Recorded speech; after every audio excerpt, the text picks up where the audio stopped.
of the things I was thinking about is just how the assessment of risk is changing right away, because the importance of current data is now so much more important than historical data, at least in this little window that has been created.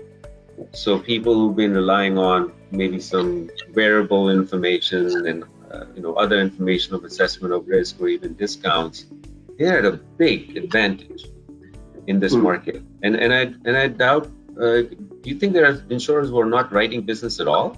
Because one is their process doesn't allow it. The other is maybe the risk level that's gone up. Is that of concern at the level?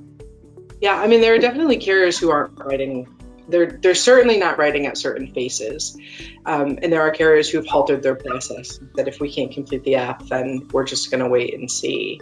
So, and that kind of makes sense if you're thinking it's over in 2 weeks.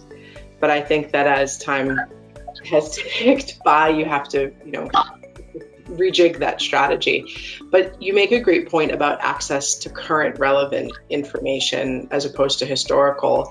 And I don't know that we've had as big of a focus necessarily on that, right? We're usually trying to pull from databases. Wearables have kind of had this, we've had this weird love affair in the industry with wearables where, we're not really sure what to do with them and how to work with them. But this is a tremendous opportunity to power forward and look at that current data, right? The current behavioral data and wellness data that we've been dabbling with. It's really what are you going to store and what are you going to do with that data starts to become the key question. And how do you use that for initial underwriting, but how do you use it on an ongoing basis as well to assess the portfolio you have and see what you need to change. I think that's always been the challenge for our industry. You've had to wait 5 years plus before you really know whether you're writing profitable business. That hopefully will change as well if we can really make use of that data and find ways of continually assessing the mortality experience. Okay, how do you use the existing tools to make underwriting remote as well, which is kind of maybe the first step for some organizations, as I see. So platforms being fully cloud-based means an underwriter can effectively, as you say, won't need to stop underwriting business. Likewise, assessing risk, nurses going to houses, doing blood tests, step on scales and all types of measurements.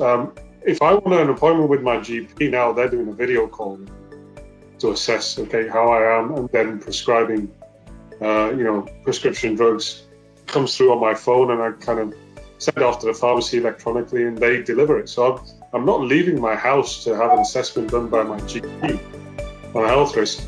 I see tools like that becoming more effective for underwriters.